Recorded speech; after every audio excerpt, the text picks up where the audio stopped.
Leon, welcome to the podcast. How are you doing today? I am always great when I'm on a podcast, especially your podcast, Brandon. Thanks for having me today. Well, I'm super excited to have you too. For those that don't know Leon, Leon has been an integral part of CG, the investor mastermind, for how many years now, Leon? A lot So of years. I've been on this side as a full-time employee of the organization for 7 years, but I joined this organization just short of 11 years ago. So in some capacity, about 11 years with the Collective Genius. Yeah, which is super cool. And I've known you for about 5 of those years. I think we Yes, gathered. I think it's So 5 going on about 6. Yeah. yeah, I remember you were the first person I met from the organization. So quick story here. Once upon a time, I decided I'm going to focus my digital marketing company just on working with real estate investors. There's a little bit more to that story, but what happened when I did that, at this time I had just do referrals, like probably 15 or 20 real estate investing clients. And then I also had clients in other industries. I decided I'm going all in on real estate investing. So I go to Google and I look up like, oh, where are like all the real estate investors? I want to know where the highest level real estate investors are. And I keep on finding this place called the Collective Genius. I reach out to the Collective Genius. There I am greeted by Leon Barnes himself. And we talked about it. And so Leon, literally like the first conversation that I had, kind of breaking 100% into this real estate investing niche, where I decided I'm going to go just into this and I need to be a part of a group like this.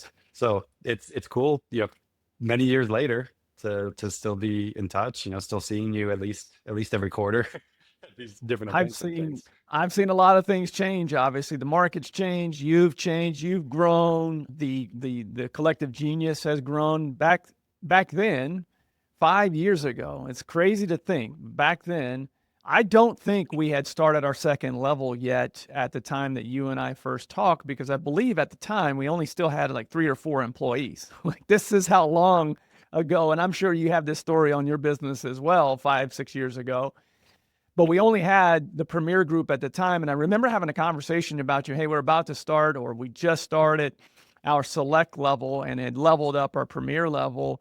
And I remember at the time that, was intriguing to you, because it was, you both avatars you were after: the person that had been in the business 3 to 5 years and doing 30 to 100 transactions, and also the people doing 100 plus. The people that were at that select level had the opportunity to hire you for the first time, because most of them weren't doing PPC. And so I know that when we had that conversation with you, you did not hesitate to jump onto both of those tiers. That was 2 at that time, now 4 total, which is amazing to think, considering where I started 7 years ago. Yeah, well, the other thing that's been cool from my side is just seeing the team at CG grow too, and attract some pretty high level talent. And honestly, I have a vision for this episode, and the value I'm hoping to extract from you that is almost completely separate from this question.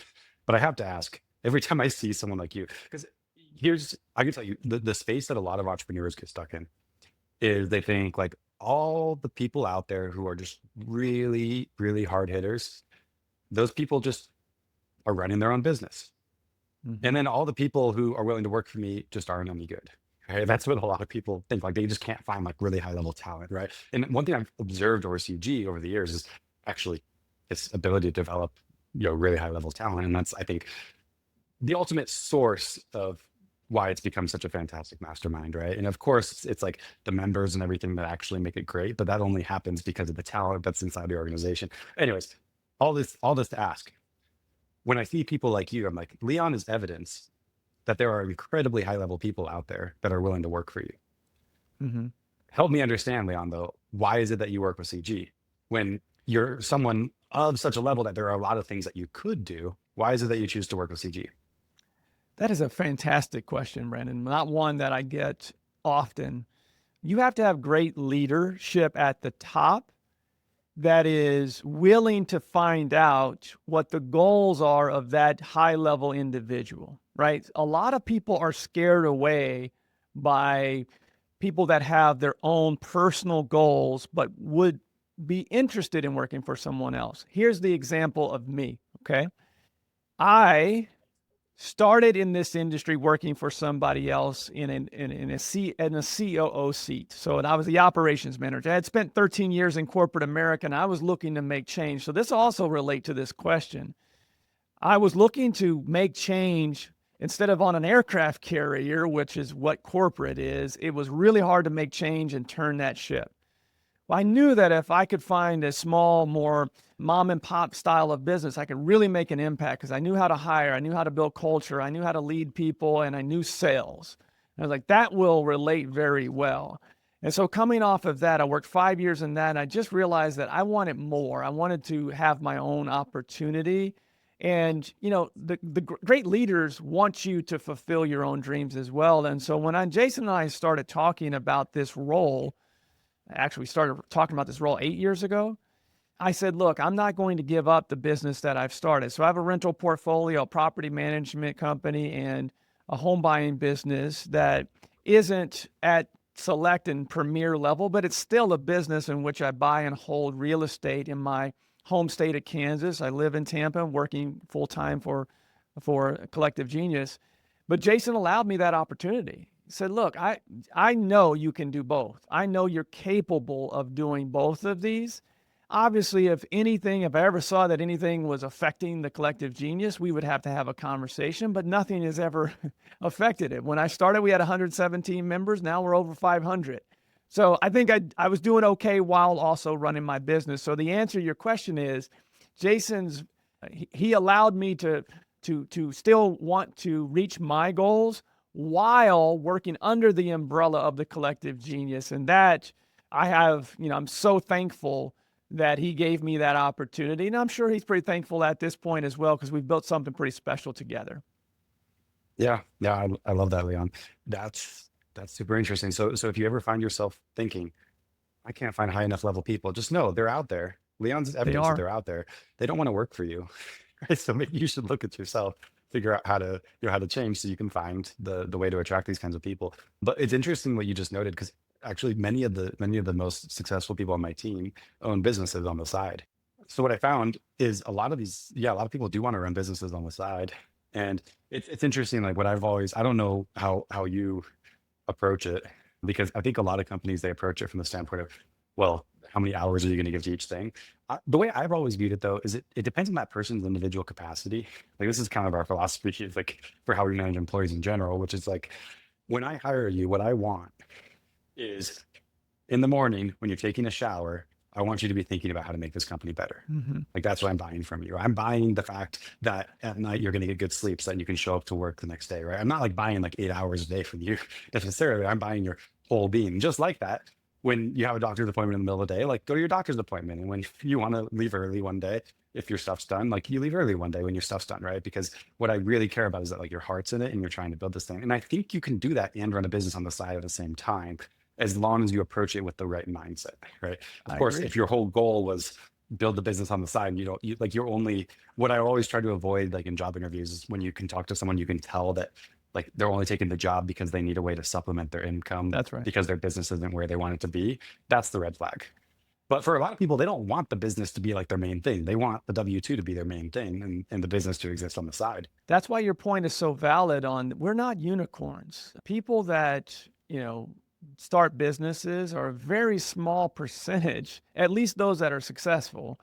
It's a very small percentage of the workforce, right? There are so many people that don't want the risk of starting a business and having payroll for others, that just don't want that risk. And so your job is to find those people and to sell your story of why your particular position will help them get to their goals. That's what's missing, I think, in small businesses, especially if I'm speaking to real estate entrepreneurs. What's missing is that human is not just a tool to get you to your goals. We all need to be rowing in the same boat. Like Gary Harper with Sharper Business Solutions talks about this all the time. Is like, in order for us to be moving forward, that person, Eric Brewer did a presentation on Dream Manager. That person needs to be able to see that their dreams can be accomplished through this vessel as well. And if not, they're just showing up to clock in and clock out. That's how you attract those unicorns that everybody thinks are not out there. Why should they take your role? And if they do take that role, can it help them get to the next level of who they want to become? That's the hard part that I think, especially as entrepreneurs, we don't see early because we're just trying to get to the next level and we're just plugging holes. And I understand that. But as you start to grow, you have to see past. We're going to talk about in the future, here in a bit, about what's changed in the marketplace. You know, the best operators understand how to find the best talent and how to tie in what their goals are to develop them to the next level so everyone rises together. Yeah, I'm with you 100%, Leon. I can tell you the barrier I've had to that in the past is just the scarcity mindset of, well, your dreams are big and I don't have that much, like right here in front of me, right? So it feels like I would have to give a lot of my dream to you in order for your dream to come true, basically. And it's just wild because like you bring on that right person and everybody's dream becomes a little bit bigger, you know? Like it's absolutely not a zero-sum game, but I think it's so easy for it to feel like it is a zero-sum game. So That's where anyways, leadership comes in, Brandon. Like I know that mhm. this sounds like it's easy. I know it's not because believe me, I've done it. This is where leadership comes into place because most people, if you took a poll right now, maybe not of your employees because you're a good leader, but if most business owners would leave this pod and go out and ask their employees what their goals and dreams are in the next year, 5, 10, most of them would be hard pressed to give you what their actual goals are in life. They don't know. And if they do know, they're not realistic goals. They're just shooting out something that this is what I want. I want to make this or I want to do that. It's not, and the reason I know this is not only from experience, but also, you know, we've had multiple members of the Collective Genius recently really dive into leveling up their teams. And I think there was, you know, maybe less than 1% of their employees that actually had clearly defined, obtainable goals. Still a little harder for them to obtain, but still obtainable goals within the next 3 to 5 years. It's not something that employees get up in the morning and as a rule of thumb and think about. Yeah, well, I've been surprised by what you just shared over and over again. I'm like, oh, I just have to like match my goals to what this person's goals are, and then you realize they don't have goals. You got to help them. Like That's the ultimately leadership the part. game. Yeah, that's it's helping figure out what that goal is and being comfortable with whatever it is. Because like if you're creating those goals with the mindset of like, oh, but any goal that I make with Leon just always ends up growing me within CG, and there's no other options. And there's then there's not that authenticity to those goals too, right? So that's another thing I had to change over time. Well, Is I can like tell first you to rely a this, lot on that person. like you were saying, sorry to interrupt you there, but if you help an employee learn and understand what their goals are, and they give you really good 3 years working towards that, and they still have that mindset of all I'm doing is helping them obtain their goals. Well, even if that's the case, what have they done? They have made themselves a better employee, probably a more marketable employee. That we're doing this because I want what's best for you, even if that's not with me. If we define this, you will be much happier and understand that in 3 to 5 years, if you obtain your goals, this may not be the best place for you. And I'm okay with that because we're working to make sure that you obtain your goals as well. That's where you can develop and really have a relationship with people instead of just being this financial transaction on a weekly or biweekly basis. Yeah, I'm with you 100%. I hired a few years ago. I hired this leader in my company, who's just absolutely incredible leader, and he's the one who like built all our one-on-one structures and how we do that and stuff. And it's wild how I never like I thought I was doing that, and then I realized how short we were from doing that, and still like we're probably pretty short from doing that as well as it could possibly be done, right? But it's the important thing to remember is there's like so many levels to this game, Yeah. and to to to master level 1 and it could be 5% of the skill of mastering level 5, right? There's a big gap there. There is, and you have to have the time let me rephrase. You have to make the time, especially a lot of people that are listening to this may be in their first few years and it's them and a couple of people, or even if it's 5 or 6 employees, and they're like, I'm trying to build a business. How do I have time to help them build to their goals? You have to schedule it. Like it has to be a one-on-one weekly, even if it's for 30 minutes, you're working on a personal one-page plan, and just showing people that you care and taking that time in itself will keep people interested. Because when people just show up to to a job and they don't have culture or a relationship with their direct manager, there's going to be turnover. Yeah. And the work's not going to be very good. Yeah, more than likely, that's minimum. correct. So, Yes. yeah. Well, we could talk about that kind of stuff forever, but one thing I really want to like get out of this, and out of my own curiosity, and then also because I think it'd be valuable for our listeners. I think Leon, you have this blessing of being surrounded by so many high level real estate investors just on a day-to-day basis. Like they say, it takes 10,000 hours to be an expert in something. I'd be willing to bargain. You have at least 10,000 hours, like talking to real estate investors about what's working and not working in the market. Probably you've repeated that 10,000 hours over and over again over the past several years, because this is what you do, right? Like you're like the guy in CGUs having so many of these conversations with the members and stuff like that. So I really value your perspective. I think it's so much more valuable than just the perspective of a single person, right? Because you're aggregating that perspective of all those individual people. So help me understand, in your opinion, what's going on in the real estate investing market right now, and how is it affecting people? You just gave me an idea. I should be on here promoting the book that I just wrote, and the makeup of a high level real estate investor. That's my book opportunity. Steal Malcolm Gladwell's idea of 10,000 hours and create this book of all the things that make a great real estate investor. So I haven't done the math recently, but I know it's thousands of consults, very similar to what we're doing right now. This is what I do on a daily basis. I had 5 of these yesterday with real estate entrepreneurs all across the U.S., and that was just one day. And I'll have 2 more this afternoon. So in those conversations, generally I'm learning about people's businesses, what makes them tick. So, how they've been able to accomplish, what they've been able to accomplish, and their biggest challenges. And as the market, ebbs and flows, and now in this role for 7 years, obviously we saw a really, really good market for 5 of those 7, and the last few have just been still good. Inventory's low. It's just days on market have gone up. And so as it goes from a market standpoint, the ones, and we were talking pre-show about this, the ones that have built brands over the last 10, 15 years, and even those that have been in the business, full-time real estate business owner, even those that have built brands over the last 3 to 5 years, may not be as big as the OGs in the space, but those that have built brands are the ones that I don't get calls from on a weekly basis going, Leon, hey, I'm struggling, man. I've got 5 properties on the market. All of them are over 90 days. I've lowered the prices twice.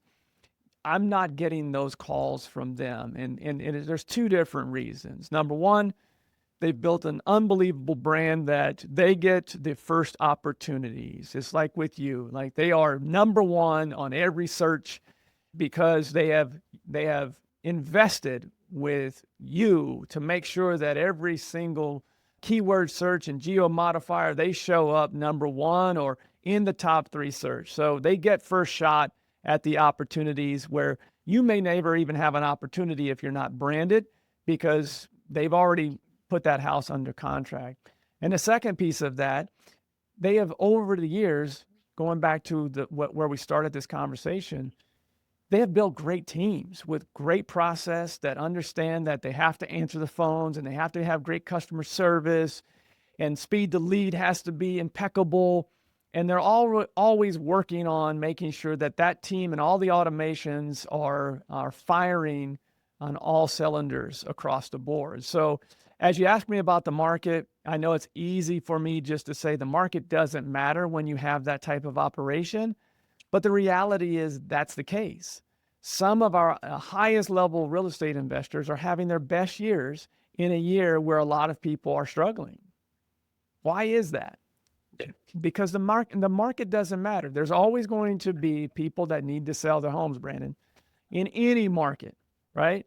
the pie may be smaller, but the best operators always understand how to still get their piece, get their main slice of that pie. Yeah, that's interesting. A lot of what you said is really interesting. I want to build on this with my own opinion, and I'm curious if you agree with my opinion or you disagree with my Okay. opinion when it relates to all this stuff. What I've generally seen, if we just take a more beginner real estate investor and we're looking at what they feel like their problem is, usually it has something to do with marketing. We'll even see this in like the levels in CG, right? Like basically like how often people talk about marketing is like more and more as you get into the lower and lower levels, Sure. right? Because that always feels like the constraint, right? And I can see amongst our clients, like the smallest real estate investors are focused on like, oh no, my cost per deal is too high Mm-hmm. in marketing. It's always like something like that. Whereas what's really interesting is if you look like in any given market, I'm just giving like a hypothetical example. You'd have some real estate investor that's small and they'd say, oh no, my cost per deal is too high. It's $7,000. Meanwhile, you can go into CG Premier, you can find a really successful real estate investor that's in that market, and their cost per deal, believe it or not, $9,000 higher. Then what's the difference is that they have a really strong back end, right? They're doing it at scale. They get a lot of volume. They have scaled marketing, right? So they're taking marketing that's ultimately more optimized, despite the fact that it's a higher cost per deal because it's scaled farther into a diminishing marginal return. And then the other thing they're doing is they're squeezing everything out of every lead really effectively. And they're really good on the back end of making the most money from those properties, right? So they look at it and they're like, I'm making millions of dollars per year, $8-9 per deal. Meanwhile, someone else is looking at it like $7,000 per deal. I'm going to go out of business. Mm-hmm.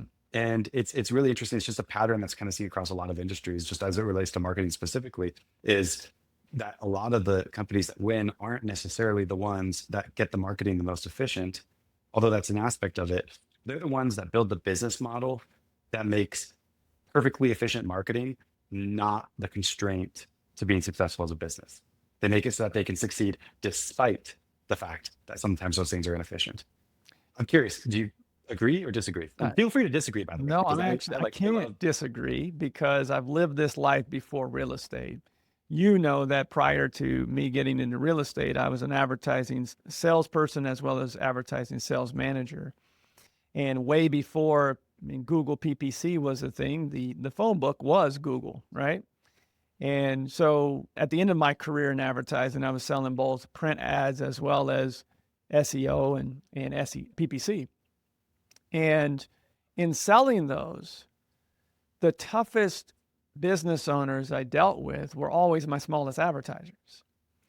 The people that saw the return on investment, and obviously they always wanted cost per deal to be as low as possible, but that wasn't their mindset. They thought bigger, right? If I need to spend $100,000 to get, if I spend $100,000, I know I'm going to make at least $1 million off of that versus the person that was spending usually $1,000 with me, they weren't seeing the returns. And so they were pinching every penny on how can I keep this lower? Or if I do go up, I can only go up a little bit. And so I saw it from business owners in all asset classes from my first days as a salesperson in selling advertising. Fast forward now on this side, I think I've been involved in real estate now for 11 years. And in that time, what I've always noticed is that let's call it the 1 to 5 year investor, especially over here in the last 5-6 years, that investor has always been really good at finding deals, specifically cold calling and text messaging, specifically text messaging. Let's go back to that because text messaging was how a lot of people, Brandon, got into this, right? And so you're seeing more of that cost per deal as a conversation because they were so used to a number that really didn't exist in this industry until 5 years ago, 6 years ago, when text messaging really took off right around COVID, right? So their perspective of what a deal should cost is different. Where the person that's been in the business 10 plus years, I think of the people that spend 6 figures a month in marketing, specifically on the major three, right? PPC, television, and direct mail are the three big ones for all real estate investors that are in this community, and most that I know that are not. They came into this industry understanding that they were going to have to spend at least $3,500 per deal. And I'm going back 15 years ago with what cost per deal used to be before text messaging, cold calling. So I think their perspective is just a little bit different. It's always been that way, but even more so because of how so many people got into this industry, 5-6 years ago. Yeah, it's really the approach of, like, if I were building a company for longevity versus for arbitrage, they're different, right? Because a lot of people, what they're building is basically like arbitrage, like where can I find like the cheapest deals and then find a way to make some money off of them quickly, versus how can I build a company that makes more money per lead than any other company does, and therefore I can easily pay more for leads than other companies do, and therefore I will always have plentiful leads available to me. Because of the price that I'm willing to pay for those leads, there are always going to be plenty available, because the price I'm willing to pay is higher than what other people are willing to pay, because I make more money from those leads than those other people make from those leads, right? That's the business model, right? It's the same model I use in my business. I have, like, my whole focus is how do we retain business the best we can so we can expand our customer lifetime value, because if clients stay with us forever, then they become more valuable. And that's kind of how we've dominated this industry. We retain better than our competitors. And then the amount of money I pay to acquire clients, all of my competitors are not willing to pay that amount of money to acquire clients. That's right. So Bateman Collective does a lot of different marketing. We're dominant in a lot of different channels. We have more real estate investors coming to us than any of these other places. And are we more successful because we have like a lower cost per deal on marketing? No, we actually pay more per deal than our competition does. And it works for our business model because we found a way to make them worth more to us as a business. And it's, in my opinion, it's the only long-term strategy, right? Because there's always something, right? There's always gonna be some marketing channel that's a little cheaper. You can kind of like be in and out and stuff like that. But that's where you see these businesses that are kind of like fly by night. They exist and then they don't exist. And they're scales and then they're smaller, versus what I've been really appreciative of is as this industry has changed, like this year is our best year ever. For a lot of vendors in the real estate investing space, it's not. And it comes down to those same principles. So a couple different things as people are listening to this. You asked the trends and the market as a whole. Again, a couple other separators just to add to this. The people that are having their best years clearly have defined process. We've talked about that before. That repeatable processes for people that don't have to be great employees. They just need to follow a great process. One in particular is follow-up, right? Like there are so many. You talked about this on the CG podcast, the value of the data that comes with marketing, right? And the value of all of those leads that go into your CRM and the retargeting and the follow-up that happens. The difference between an A+ investor and a B investor is how they handle the follow-up and also how they handle that lead as it comes in, right? So it's the initial call, the director of first impression of who's taking that call, and how fast they're calling, if it's like a PPC lead, or how fast they're answering it on the other side. It's all in the handling of that particular lead. Because at the end of the day, leads aren't important. Appointments are important. So if I have a lead source that only brings me 5 leads a week, but gets me 5 appointments, it's a pretty damn good lead source. I don't care how much I'm paying for it, right? Because I know that I'm going to win, especially, again, if I have a good sales team. And again, that's another differentiator, is people going out and being able to go through a defined sales process and win the deal, even when someone else is willing to pay more. Win the deal.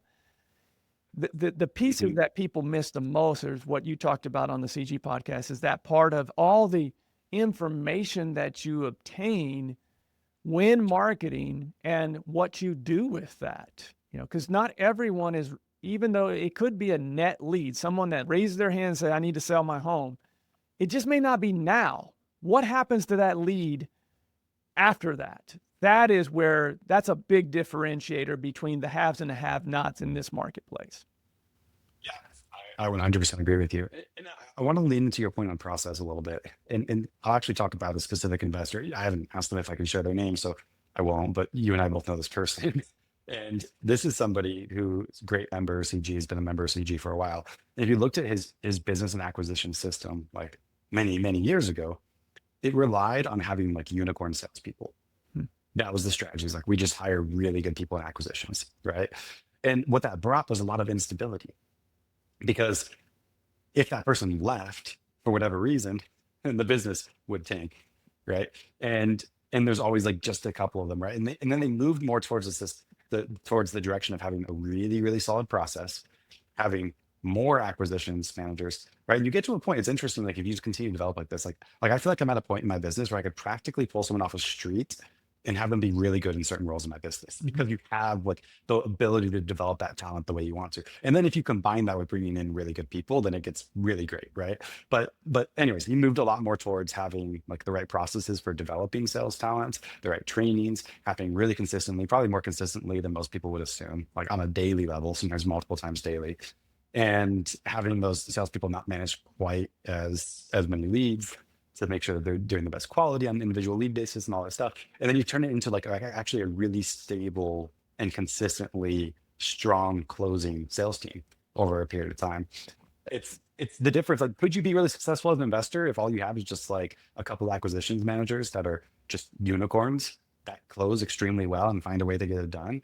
Absolutely, you can. And I feel like some of the like prevailing business logic, like for example, Who Not How, fantastic book by Dan Sullivan talking about like how it's the people that you bring to the business that are the most important thing. And I'm not saying that's like not true, but what's really interesting is if you look at these highest level operators, they're basically the process is strong enough to stand on its own, and they try to bring in people that are strong enough to stand on their own. And of course, they have to bring in great people who create the process and continue to update the process and continue to train on the process. Right.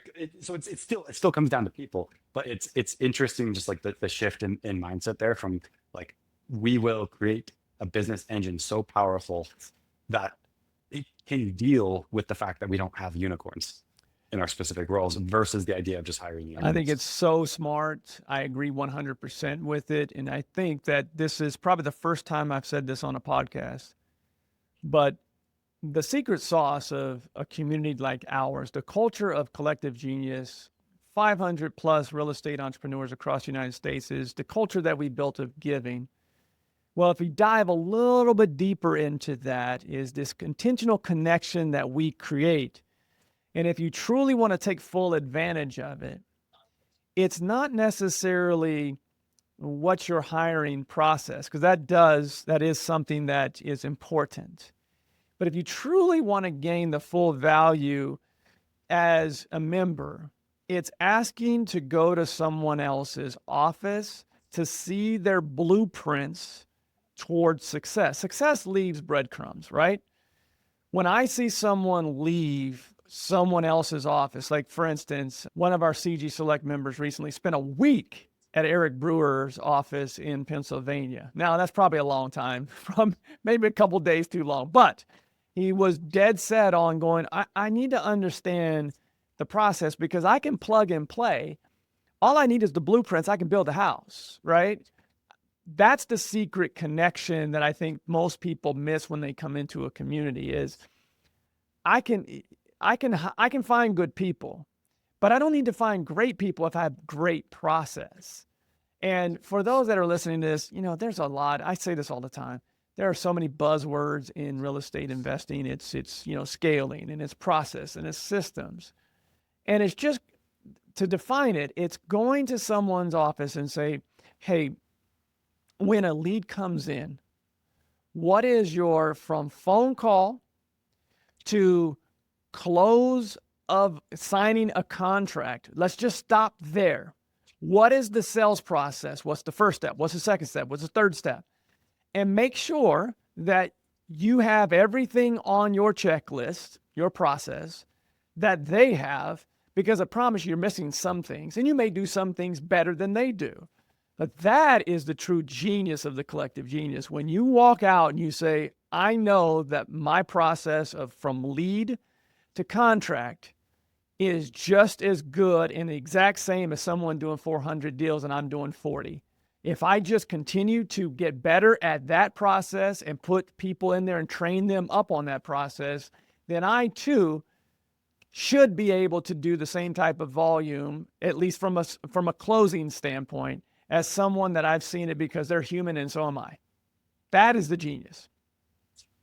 Yeah, absolutely.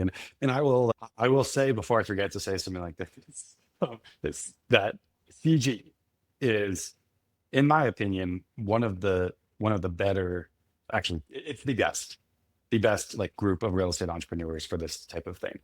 Just I say that having been a member for a long time, having gone to a lot of different masterminds, all that kind of stuff. It's just an incredible community. One thing I'll add is what you get out of it, very much what you put in it. No doubt. It's a fantastic place for a student if you feel like a lifelong learner who wants to, like, when someone else says something, not just like justify like how it is that you're already doing that, but actually like look deeper inside and think like, where could I be falling short, and be curious and wanting to learn as much as you possibly can. There's probably no better place.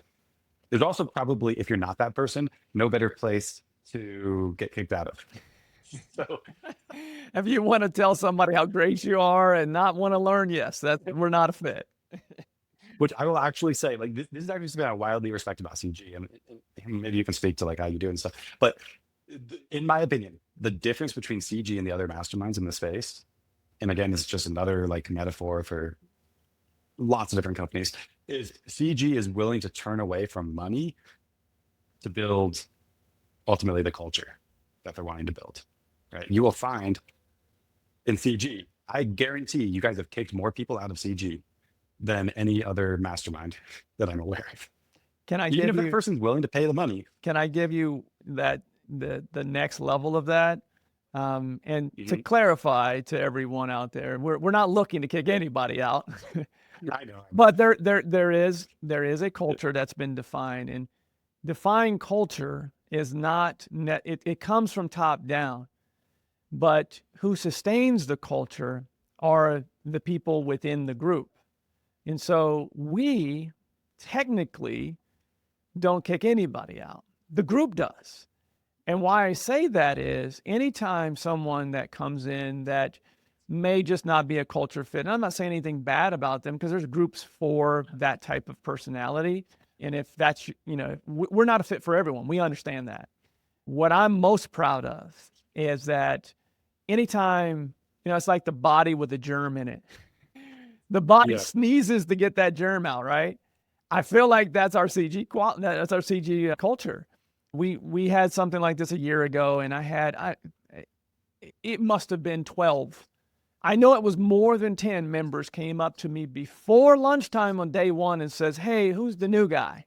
Because not sure he's going to be here long. That's defined culture when the leaders within the community are rejecting that germ. Yeah, no, it's fair. Well, and what's cool though is it also has to come from the company that you're willing to. And I also see this even with like the way you do vendors, for example, right? Like you can go to some other masterminds and there's like 4 lenders for every 10 real estate investors sometimes. And it's like, well, if anybody's willing to pay us a sponsorship fee, then we'll let them be a sponsor, right? Versus like getting into CG was genuinely really difficult. It's hard. me. It's hard, Brandon, because you Yeah. fight that as a business owner. You fight that I want to grow the group with the right people, and I want to grow the group from a revenue standpoint. It's something that I wrestle with on a weekly basis. There are more people, it seems like, in the service vendor space for real estate entrepreneurs than investors these days. A lot of technology that's coming down the pike, especially on the AI. And so a lot of people that are in the real estate space are opening up, lending arms, technology arms. And so I have to fight that on a weekly basis. And it's something that, and some of our members would already argue that we have too many, but I can tell you there's a conscious effort to make sure that the ratio to investor, actual entrepreneur investor, to the person that offers services, that's something that we take seriously and we keep an eyeball on. Oh, and I can absolutely tell. So Anyways, that was kind of a side note. I just want to make sure before we end this podcast, I want to share my opinion because I Appreciate believe that. this strongly. I believe a ton in what you guys are doing. So we talked a lot about the businesses and what's different about those businesses. We talked a little bit about the people, but I guess the question I want to ask, kind of a weird question. If you could like engineer the perfect real estate investor, just based on knowing all these people, because what's really fascinating is everybody kind of wins in their own way, right? This is something that took me a long time to understand, like as a leader, is I don't need all my like account managers, for example, to account manage the same way. Some of them are going to lean on certain strengths that they have. Other ones are going to lean on other strengths that they have. The same thing's true for entrepreneurs. I would create a very different business from what you would create. And, they might be equally successful. We might get there in very different ways. So what I'm really curious about though is the common threads Mhm. though that you see amongst those that do have massive success in this industry. Yeah, it's something that I'm glad you started with and put that caveat on there of everyone has a different vision of what they want success to be. And so when I say this, I want to make sure that what your defined success is to you and most of our members, their success is at different levels, but they're the same type of attributes that I see. So even if somebody has a $10 million business and they're sitting next to someone with a $5 million business, the $5 million business owner in our group has the same attributes as the 10. And it just may be a time or their vision of what they wanted to create is different. They may want more of a lifestyle business. So if I take all of our highest level, the top 30% of our group, right? First and foremost, they probably didn't start here, Brandon, but they have now landed on a clearly defined purpose. The purpose is bigger than money because they all have more money than they know what to do with for the most part, right? They have purpose beyond just building a profitable business. That is important to them, but it's purpose. The next part is vision. They're always growing into the next iteration of themselves. If they were an iPhone, they'd be iPhone 55 by now, right? They're always looking to upgrade because, again, money is great, but it doesn't fulfill you over time. I can say this as a 48-year-old that I am always every 3 to 5 years looking to just be different and better than I was 3 or 5 years ago. I'm looking for that next thing.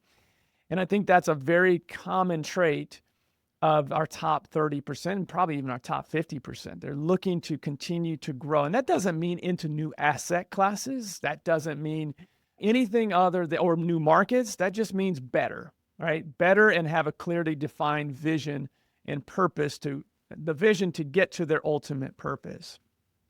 I will tell you this, they're so competitive. That is a very common trait. They will not listen to the market is the issue because the market was the star. So when the market was the star, it was you that was saying that you were the star. So you now can't say the market is the issue. And so they just don't allow that as an excuse. They're competitive and they're going, if the pie is smaller, then we're still going to get our large percentage chunk because we're going to outwork, outthink, and all the things that I've talked about so far on this pod. They're just going to continue to be better and demand that from not only their teams, but themselves. I think the other piece of this is you're never going to hear any of them say it worked for us last year. What you do hear them say is 5 years ago, the market was very similar and we had to adjust and we had to do some things differently. And here's how we adjusted, right? They're always looking at, where are we right now? What is, if we're using a sports analogy, what is the defense giving us? This is a zone defense, so I have to play a zone offense. I have to come out of man-to-man. I have to do something different and let the market's dictating that I need to change, and I am not going to be so stubborn that I'm going to not change. I'm sure there's probably 20 others that I'm missing, but I would be remiss if I left this one off. The best operators in this particular type of market understand that you have to make sure that you are the first option, not the second option, not the third option, not the fourth option, when it comes to people needing to sell their home. People don't need us but 1 or 2 or 3 times in their life. Generally, that's the stats. They don't need us. They're not calling us like a pizza delivery person. They're not calling us all the time. They're not going to grocery store. They're going to grocery store every week. They're not selling their house every week. So you have to brand yourself. The biggest 3 brand makers that we see of that top 30%, consistent, tried and true since I've been a part of the Collective Genius, have always been a digital presence, PPC, SEO, television presence, which 15, 20 years ago, I would have said you're crazy, but it's tried and true, television. And then last but not least, the one that's been the most consistent since I got into this business, that the biggest and best I've always done consistently, is direct mail. You add those 3 and make sure that you're branding in the community and getting every referral lead that you can. And now you've got, that high level entrepreneur. And it doesn't need to be real estate, Brandon. You could put that person in roofing, general contracting, property management. You could put them in insurance. You can put them in any type of business and they would be successful, because all those trades are not just specific to real estate entrepreneurship. Yeah. I will say from my perspective, a lot of what you're saying resonates super well. One thing I will back up what you said with a fact is we recently did, and this is actually something we partnered with CG on, was a real estate investing benchmark report where we gathered data from a bunch of different investors about what is it that you're doing. We gathered down to like individual marketing channels, how many leads it takes to get contracts, what the ROI is, how much you're spending on those channels, all that kind of stuff. And it's exactly as you say, amongst that group that was most successful, it's PPC / SEO. SEO is actually underutilized in the industry, so that's a topic for another day. Agreed. 100% agree on that. Yes. Yeah. So what should be search engine marketing, but effectively in the industry is PPC, and then TV and direct mail. Those are the big 3 channels. Everything else a lot smaller in comparison. Now, what's grown a lot recently, PPL is a pretty close number 4 there. It is. But what's interesting is I feel like in the industry as a whole, that's strong. Amongst the strongest companies, they tend to use PPL only supplementarily. Right? Like, oh, we don't have quite enough leads this month. We're going to do a little PPL. But they know not to put 100% of your budget in PPL because it creates a pretty dang unstable and uncontrollable business. Sure. Right. So I would say those 3 pillars are like the core things. And then PPL, if you could buy some extra leads and make some money off of it, who wouldn't do that? Right. Yeah. But And to add to that, I would say that the biggest trend that I've seen over the last 3-4 years are relationship managers. These are people that are on your team, that their whole job is to find off-market deals through relationships, other real estate agents, wholesalers, general contractors, roofing companies, solar companies, anyone that deals with homes, attorneys, and their job is just no different than someone you would hire to go raise capital. Instead of raising capital, they're raising leads. And that is one that I left off of there. It is a paid position, but the hope is that you're gathering leads that don't cost you a dime. Yeah. It's funny. I would say I'd put that one in the category of SEO, where the industry is showing that it's actually not utilized that often, but we know a lot of really successful people doing it, and it's just underutilized. Right. And it is a growing trend. I agree with you. Just to share one quick story, is a conversation I had with a member of CG. And he was telling me like, oh yeah, I was on CG like years ago, going on stage talking about how my business was, one of the higher margin businesses in the group. And people are like, well, tell me what you're doing. He's like, oh, look at this sales process. Look at these operations, how it works. Look at all this stuff. He's like, I'm a wildly efficient operator. And so anyways, I'm talking to him now, like years after that. He's like, well, in hindsight, why my margin was so big was because half my deals were coming from relationships. And at the point that you told me this, that wasn't true anymore, and the margin was slimmer. He's like, that's the difference. And like, I had a higher margin business because my marketing was basically free, well, with the exception of paying these relationship managers. I will tell you that CG was born 15 years ago because that ability to buy at the courthouse steps for free, meaning that you didn't have to pay direct to seller, was drying up. Mhm. And so investors needed to get with other like-minded individuals, say, what are you doing on the West Coast? And what are you doing in the South? And what are you doing in the Midwest? We all have to figure this out, because the days of us buying a couple hundred properties at the courthouse steps are no longer. And so that's kind of where, Yep. this community was born. But I will say this to that person, and we have several of those that have come in and, puffed their chest up a little bit about their margins. And I can always tell that they're going to have that moment of, there's this, Jimmy Vreeland in this group has coined this phrase of a CG slap. And it's just that moment when you come in and you go, oh, I've got a really, great business. And then you get slapped in the face because you're talking to another member and you go, oh my gosh, I may run at a 50% margin and I'm doing really, really well. But this person is running at a 30% margin and they actually see their kids or they actually have time for date night with their wife. I'm running at a Sure. 50% margin because I'm doing everything. I am the org chart. And that's generally the case with somebody Yeah, with high 7 margins, is jobs. they're typically understaffed. Yeah, well, I know the case for me. I was going over with my leadership team the other day, like the margin graph over time, and someone's like, "Is that a problem?" I'm like, "No, it's actually like very." It's like, would I go back to when the margins were great? Absolutely Sure. not. I would not go back to when the margins were great. Now they still have to be good, Of healthy, course. Of course. all of the above, right? But am I shooting for like the 50% margins I once upon a time had in this business? No, because I know how I got there, and it wasn't very fun. The only people that I've seen successfully be over 40% consistently and not lead to burnout are the former engineers that really understand how to build a process and build out systems of automation so they don't have to have big teams. And so therefore a lot of, especially now with technology and AI, these are the people that there's very few of them. They are definitely unicorns, but there's still a few of them left that run a very efficient business with high margins. But I'm like you. Mhm. If I'm running a 25% margin business in this industry and I actually can sleep at night and have time to coach basketball still and do all those type of things, Mhm. it still has to remain consistent and we still have to be growing.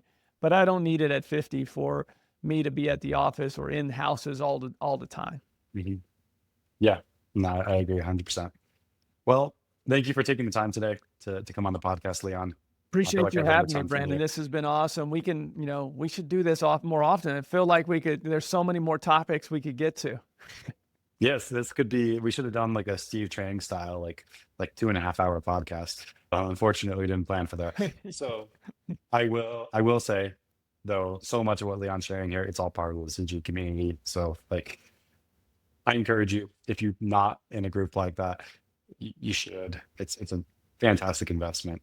One of a book I read recently, it's called The Road Less Stupid. It's by, I can't remember who it's by.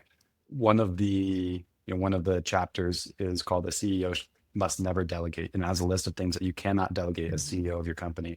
One of those things is clarity around point A and point B, and that's kind of what I've always seen CG being really good at. It's like when you interact with these other people, like you said, you get that CG slap and you realize, dang, my vision could be bigger.